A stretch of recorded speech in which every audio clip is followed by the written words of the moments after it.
This episode is brought to you by Indeed. When your computer breaks, you don't wait for it to magically start working again. You fix the problem. So why wait to hire the people your company desperately needs? Use Indeed sponsored jobs to hire top talent fast. And even better, you only pay for results. There's no need to wait. Speed up your hiring with a $75 sponsored job credit at Indeed.com/podcast. Terms and conditions apply. Today at T-Mobile, I'm joined by a special co-anchor. What up, everybody? It's your boy, Big Snoop Deal Double G. Snoop, where can people go to find great deals? Head to T-Mobile.com and get 4 iPhone 16s with Apple Intelligence on us, plus 4 lines for $25. That's quite a deal, Snoop. And when you switch to T-Mobile, you can save versus the other big guys' comparable plans plus streaming. Respect. When we up out of here. See how you can save on wireless and streaming versus the other big guys at T-Mobile.com/switch. Apple Intelligence requires iOS 18.1 or later. I can say to my new Samsung Galaxy S25 Ultra, hey, find a keto-friendly restaurant nearby and text it to Beth and Steve. And it does, without me lifting a finger. So I can get in more squats anywhere I can. 1, 2, 3. Will that be cash or credit? Credit. 4. Galaxy S25 Ultra, the AI companion that does the heavy lifting so you can do you. Get yours at Samsung.com. Compatible with select apps. Requires Google Gemini account. Results may vary based on input. Check responses for accuracy. 150 episodes. It's hard to believe. Well, not for me. I have a burbling pool of tar in my basement that whispers to me of the terrible future every time I go down to grab sparkling water. Oh, hey, that's renting. But yes, before this sesquicentennial episode of Wrong Station, we just want to thank all of you again for your support. All you patrons, listeners, and subscribers who make the show possible. The 3 of us are already getting started on Season 10, and if you want to help us with that, please consider joining us over at the Wrong Station Patreon. There's a ton of extra content every month. You can listen to the show ad-free and follow along for updates. And every cent goes to supporting Alexander, Jacob, and myself in the making of the show. Try a week-long free trial today. But for now, please sit back, relax, and enjoy Wrong Station episode 150. Critter.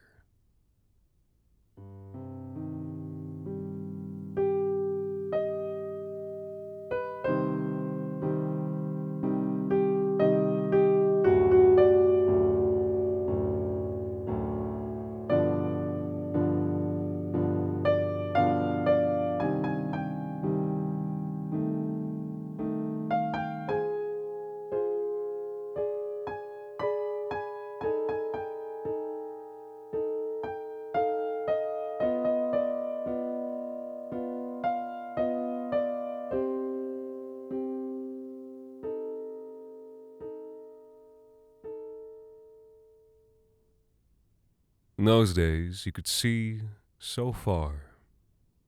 None of the trees had come in yet, and you could stand on the porch of your farmhouse with a robe wrapped loosely round your hips and a cigarette in one hand, thinking about your mother as the smoke went slowly up and out beyond the wooden posts to turn the color of lavender against a fading lavender sky.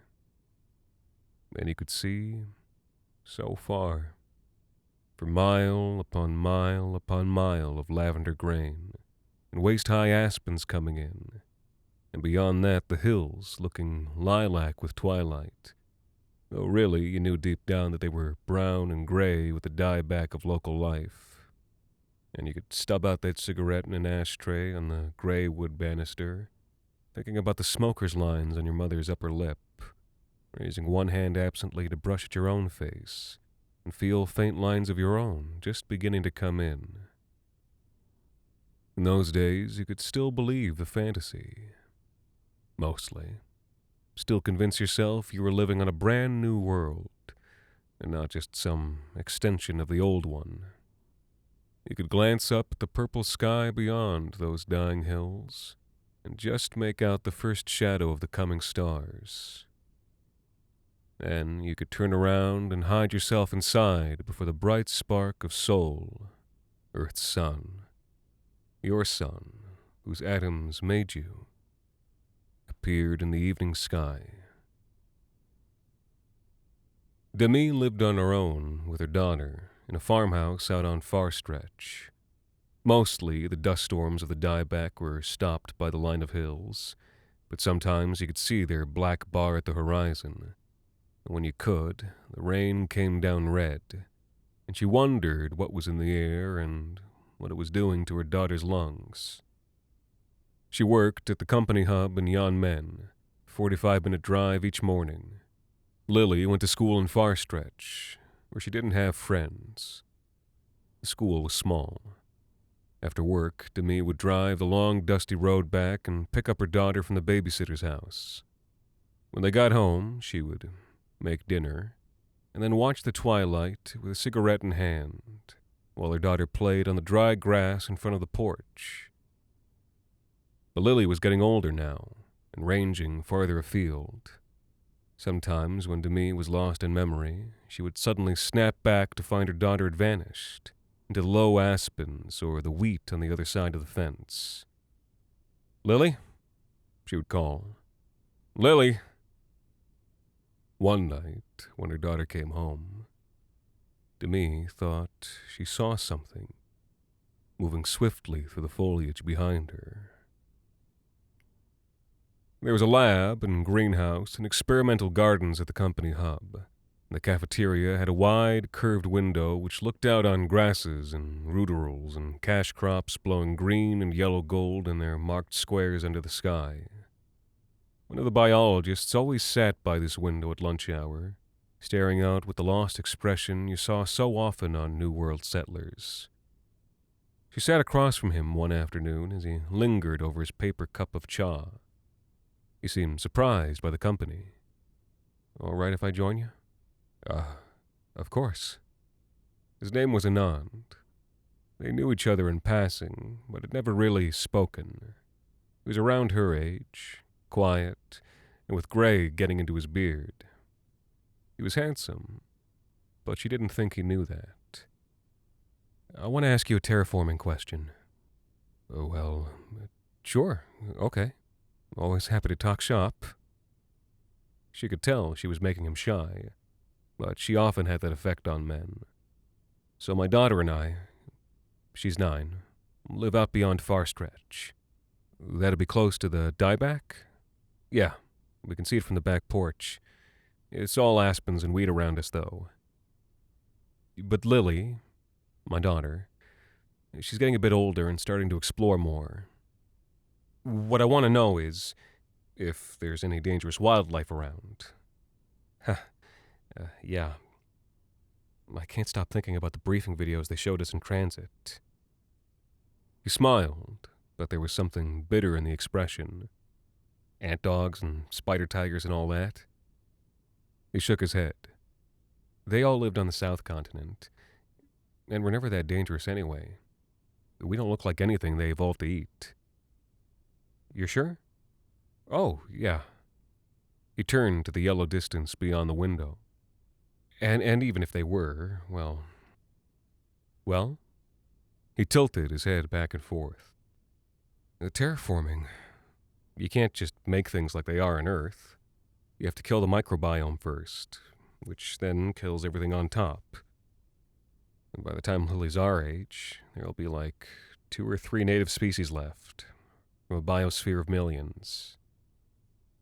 She laughed, and not because it was funny, but because sometimes you laugh at horrible things. "Well, it's not a pretty thought, but it does make me feel better."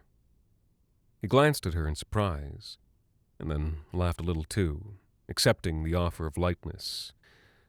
"Well, fair. No parent wants spider tigers at the playground. But the takeaway is, there's only one dangerous animal left on the planet these days, and it doesn't have 8 legs." She smiled, thanked him, and rested a hand briefly on his shoulder as she passed on her way back to work. Afterward, he went back to staring out the window, and finally left his tea unfinished.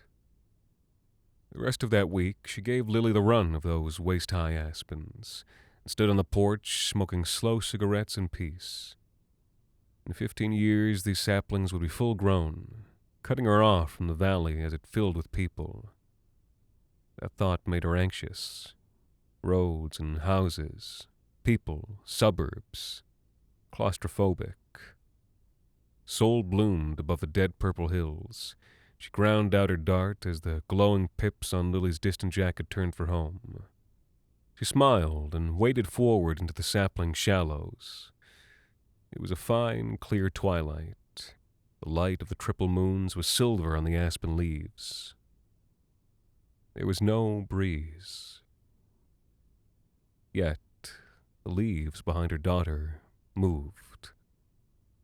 Lily. They were still. Had she imagined it?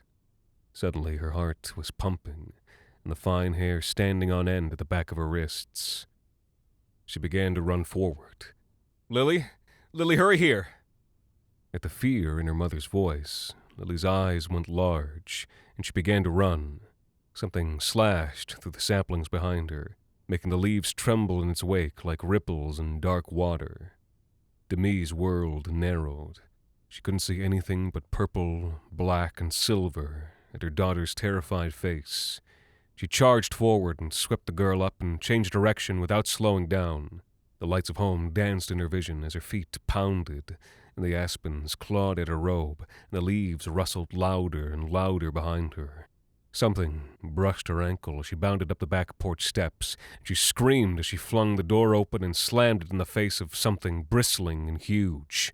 And she screamed again and threw her weight against the pressboard as limbs scuttled on the other side, and long antennae probed the cracks and edges around her, sliding through to taste her unfamiliar scent upon the air, and brush the edge of her bare heel sickeningly.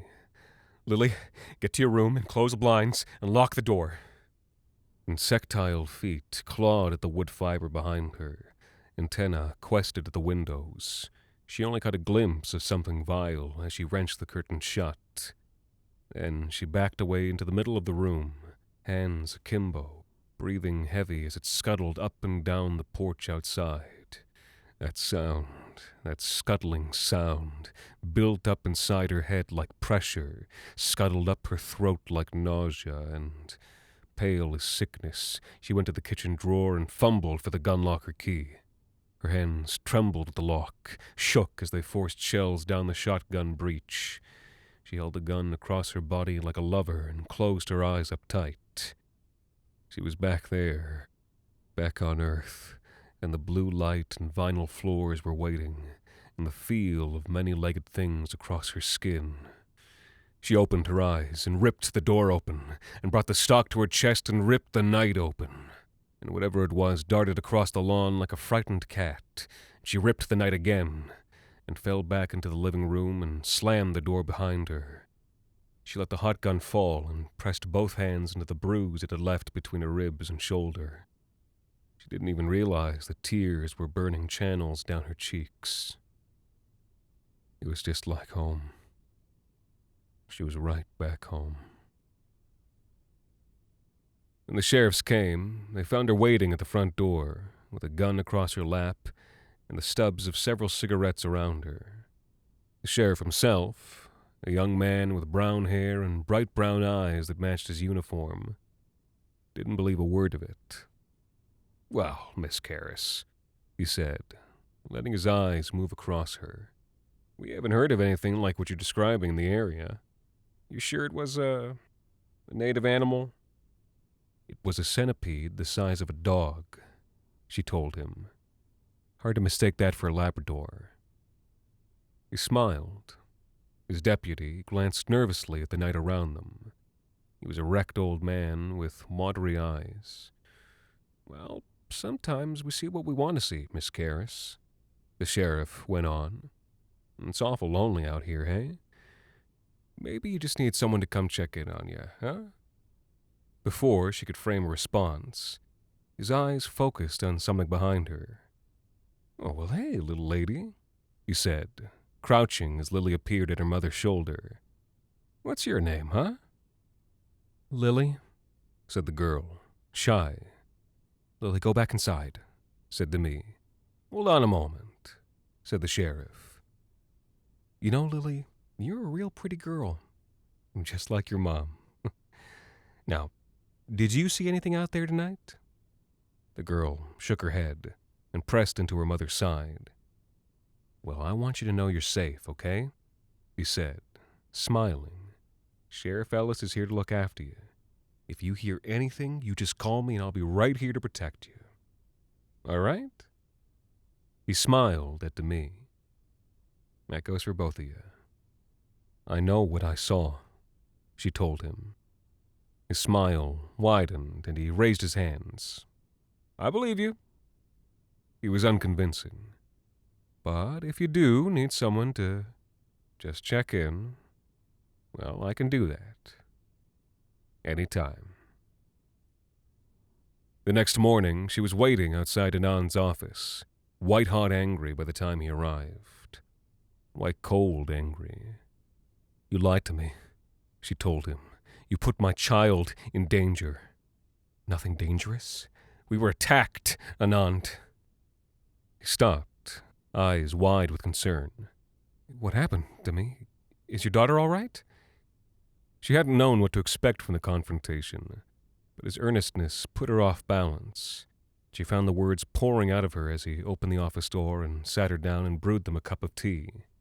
She told him about that shadow ripping through the aspens, the rasp of antenna on the doorframe as that plated thing had tried to force its way inside. He listened carefully. She didn't tell him about the sheriff. Unlike Ellis, he believed her immediately. What did it look like? He asked about the creature.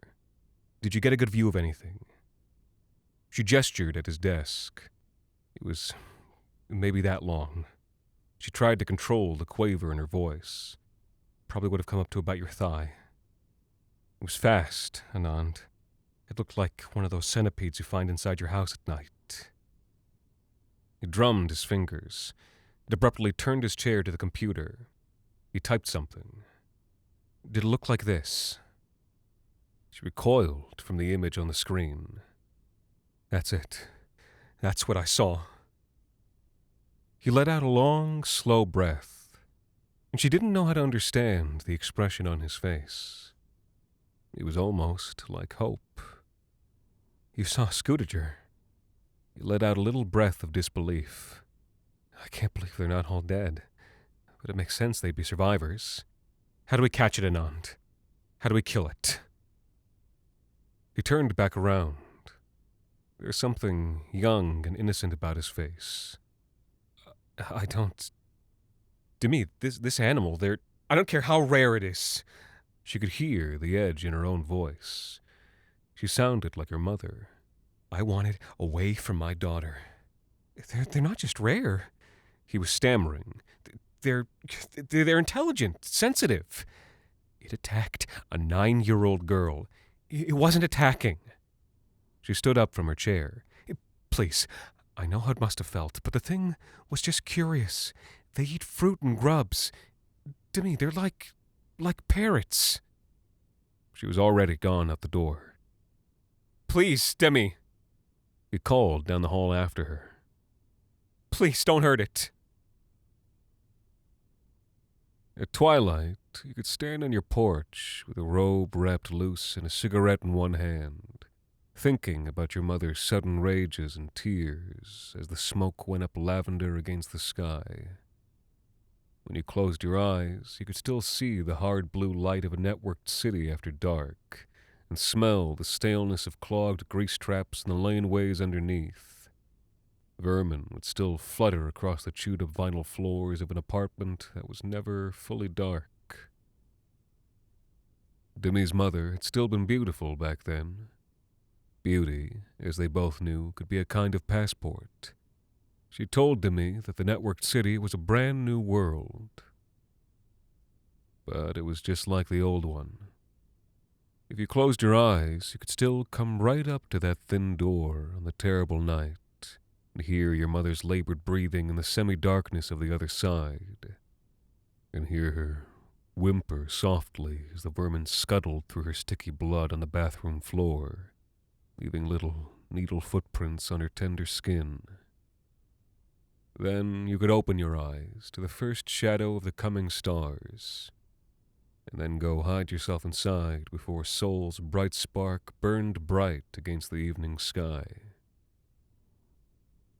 Demi was already gone deep at the only bar in Far Stretch by the time he pulled up beside her. He was still in uniform, but just getting off shift, he claimed. Buy you another? No, that's all right. But the bartender had already served her. Tell me something about yourself, Miss Karras. Ellis's bright brown eyes were a little red in the bar's red neon glow.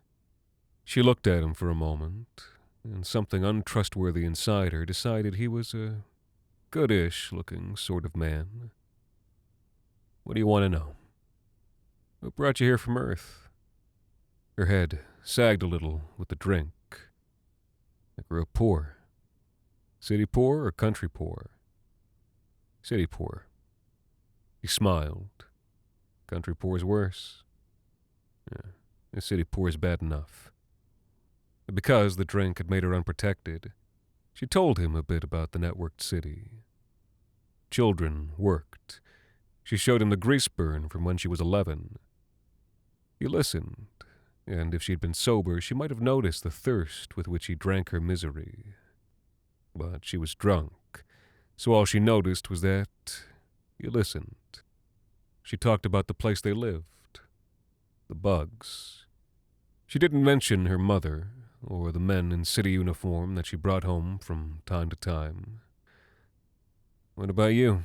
She demanded at last. What brought you to Far Stretch, Ellis? He let out a slow breath. Fake fucking people, he told her. Fake people throwing fake accusations about some shit I never even did. I fought it, 'cause you have to fight that shit. And they never proved shit, 'cause there wasn't shit to prove. But you know how places can be after something like that. He shrugged. Sometimes you just gotta go. He stared bitterly at his drink, and then took it down and ordered another. For some reason, the sick taste of it seemed to give him strength. That's why we're all here, right? New beginnings. Brave new fucking world. You don't have to think about that old shit anymore. Get to start from scratch. I'll drink to that, she said with feeling. They drank. She had one of those moments when you realize just how drunk you are, how little you know what you're doing. Drop you back home? He asked. Are you good to drive? He shrugged. He wasn't as drunk as her, but he was drunk. Who's going to arrest me? Something untrustworthy inside her decided that this was funny. Drop me off back home, she told him. He didn't crash the car and kill them both, but when they arrived outside her home, he put an arm across her as she tried to leave the car. Can I come in? No, she said. My daughter's home. She doesn't have to join us. It was a disgusting thing to say. Not tonight, she told him. He went in for a kiss, and she recoiled, but he kissed her anyway. She hated the feeling of his tongue forcing itself against her teeth. Then he let her go. Some other time. His breath reeked of sorghum liquor. She said nothing and climbed out of the car, and his voice came up the stairs behind her. Tell that little girl of yours the sheriff says hi. She crashed out on the couch and dreamed she was back in that blue apartment, back on Earth, and that she was a girl again, walking in on her mother in the act of copulation with a huge brown centipede, a service weapon on the bedside table. Only she looked so much like her mother these days that she wasn't really sure whose face she saw. When she awoke, she threw up stale liquor in the toilet and then spent 20 minutes sitting curled in the shower. The hot water didn't make her feel clean. When she emerged to make coffee, she heard Lily in the yard outside, playing fetch with the neighbor's dog. The shrill sound of her laughter set a throb going at the base of Demi's skull. She took an aspirin and set the percolator, trying to keep her eyes closed against the bright, clear morning light. but in the darkness behind her eyelids, she only saw the old, familiar vinyl floors, the flutter of vermin across a vinyl floor. So she opened her eyes and set her forehead to the cool of the table, staring at the wood grain. When she'd eaten some eggs and managed to keep them down, she stepped out onto the porch to watch Lily play. The ball rose high and red against the bright blue sky. When it returned, it wasn't in the mouth of the neighbor's dog, like she'd assumed. It was between the forcipules of a brown centipede somewhat larger than a coyote. "Mom!" Lily ran up the lawn toward the steps, and her new companion flowed beside her in movements quick and smooth. It couldn't be real. The world narrowed in, and Demi grasped back at the wall, feeling faint. The rough grain of the wood felt real and brought her back, but Lily stopped short, frightened by her mother's sudden fear. "It's all right, Mom. It's a scootager." She was confused.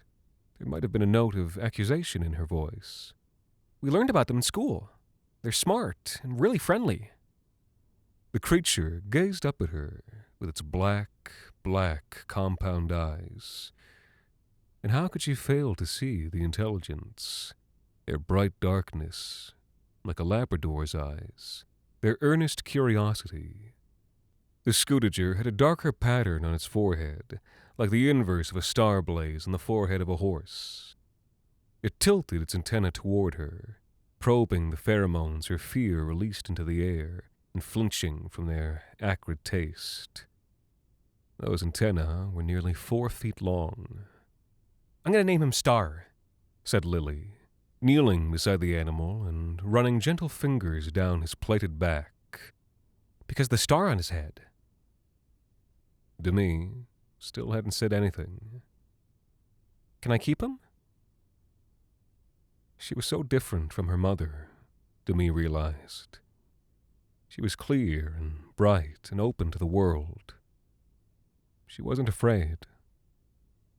In that moment, Demi loved her daughter so much that it hurt, and was afraid of her, and afraid for her, and ashamed of herself for being so hurt by the world. She could feel how pale her face was as she forced tight lips into something like a smile. "Just not inside the house," she heard herself say. When she next joined Anand at the garden window, she apologized and told him what had happened. "I think you should be happy," he told her. He was so relieved that she'd seen the light. "I know they're not attractive animals, but they have an instinct for people. They know who's safe and who's not. Really, I think Star will be a great companion for your daughter. I think he'll look out for her." "It's a lot to get over," she told him quietly. "I know it is, and I don't think any less of you for that. But I guess, if you don't mind me saying, I guess I'd say, give it a chance.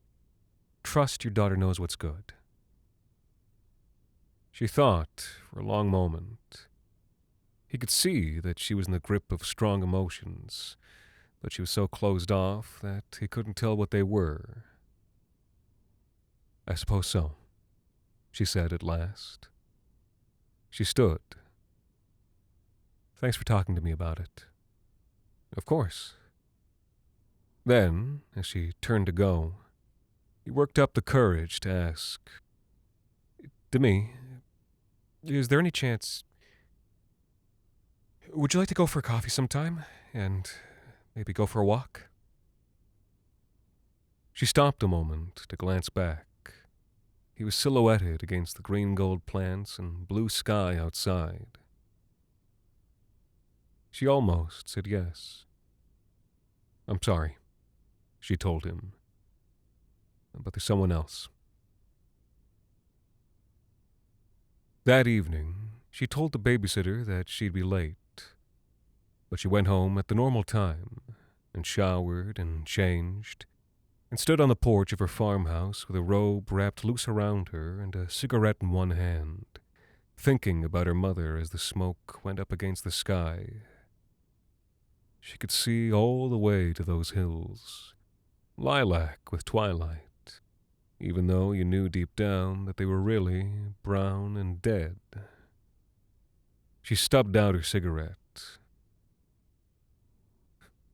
Could you still believe the fantasy in those days?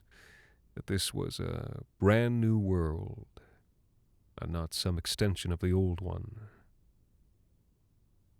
Out under the shade of the garden shed, her daughter's new companion lay curled up like a cat. He raised his head slowly at her approach, his dark eyes bright with the last lavender light. His antennae twitched, questioning. It could sense the turmoil inside her, and she could feel its own confusion. It knew she was afraid, and it was afraid of her fear. The gun under her arm was heavy with shot, and warm with the warmth of her body. It stared up at her with the intelligence of a 6-year-old as she raised that warmth to her cheek. "I'm sorry."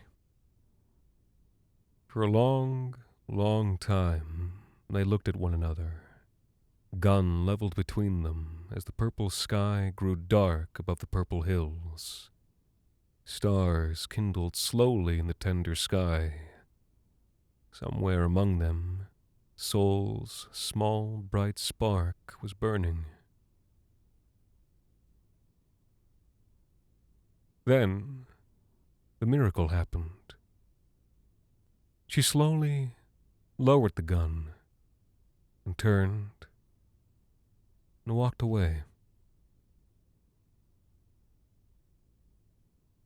For one night, at least.